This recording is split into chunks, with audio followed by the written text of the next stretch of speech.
జరిగిన ఎన్నికలు ఒక హిస్టారికల్ ఎన్నికలు ఇవి. నేను 10 ఎన్నికలు చూశాను.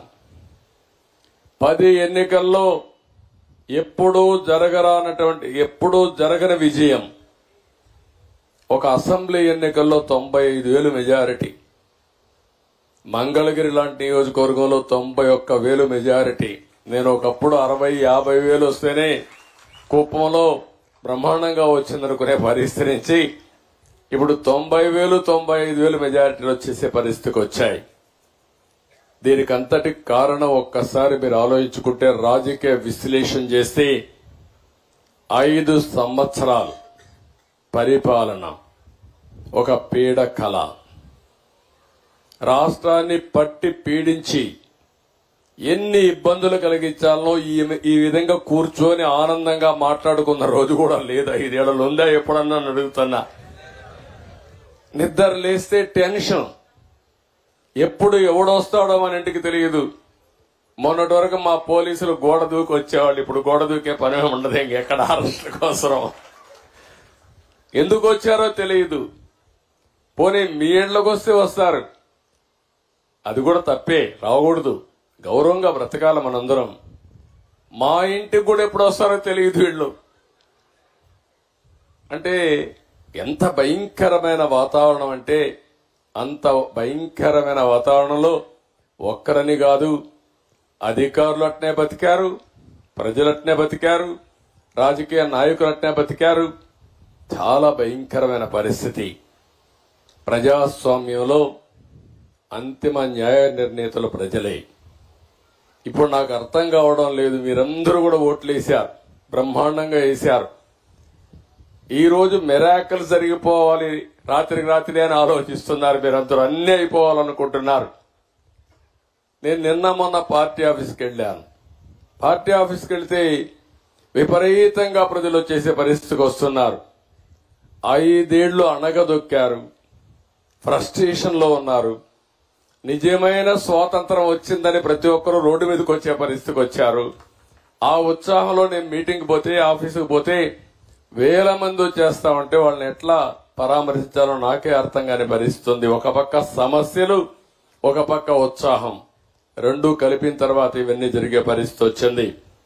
ఇంకొక పక్క మీరు ఒకసారి ఆలోచిస్తే, అప్పులు ఎంతున్నాయో ఇంకా నాకే తెలియదు. ఎతుకుతున్నా రికార్డ్స్ అన్ని, వ్యవస్థలు ఎక్కడున్నాయో నాకే తెలియదు. అధికార యంత్రాంగం మొరేలు కూడా దెబ్బతినింది. బయట వాళ్ళు వచ్చి పెట్టుబడి పెట్టాలంటే భయపడే పరిస్థితికి వచ్చేశారు.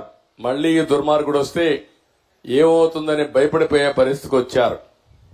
అంటే ఇవన్నీ కూడా ఒక రాష్ట్రం యొక్క బ్రాండ్ కూడా దెబ్బతినింది. ఎంతో మంది ముఖ్యమంత్రులు చూశాను నేను.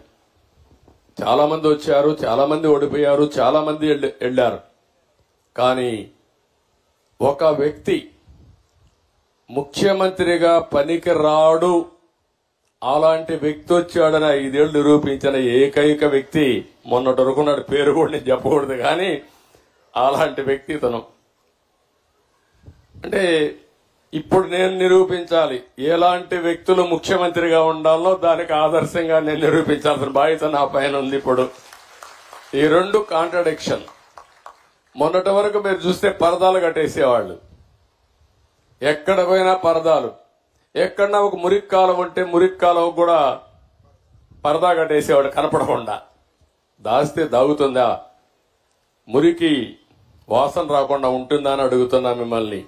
సమస్యలు పరిష్కారం చేయడానికి ప్రభుత్వాలు ఉండాలనే గాని సమస్యల్ని దాచిపెట్టి మనసును చంపుకొని బ్రతకడమో లేకుంటే ఇంకొక విధంగా చేయడం కరెక్ట్ కాదని చెప్పి కూడా నేను మీకు తెలియజేస్తున్నా. నేను రాజకీయాలు మళ్లీ మాట్లాడతాను. ఈ రోజు వచ్చిన పని గురించి ఒకసారి మీ అందరితో నేను మాట్లాడతాను. ఈరోజు మీరందరూ చూస్తే ఇది ఒక హిస్టారికల్ ఎన్నిక అయితే, ఈరోజు నేను వచ్చింది పెన్షన్ పండుగ. ప్రతి నెల మొదటి తారీఖున మొన్నటి వరకు అన్నారు, మీరు చూశారు, వాలంటీర్లు పెట్టాం కాబట్టి వాలంటీర్లు ఇచ్చారు. ఎన్నికల్లో వాలంటీర్లు వద్దని చెప్పి ఎన్నికల కమిషన్ ఆదేశాలు ఇస్తే ఈ ముసలి వాళ్ళని పంచాయతీ ఆఫీసుకి తిప్పి 33 మందిని ఆ రోజు ప్రభుత్వం చంపేసే పరిస్థితికి వచ్చింది. మంచి ఎండలు మే నెలలో ఎండల్లో తిప్పి దిక్కుదిలిన పరిస్థితిలో ఏప్రిల్ మేలో 33 మంది చనిపోయారు. మేము ఆ రోజు పోరాడాం, అయినా కూడా వినలేదు. ఈరోజు గ్రామ సచివాలయం ఉంది, 1,20,000 మంది ఉన్నారు. 1,20,000 మందిని ఉపయోగించుకుంటే 40-50 పెన్షన్లు ఇస్తే అయిపోతాయి. ఈ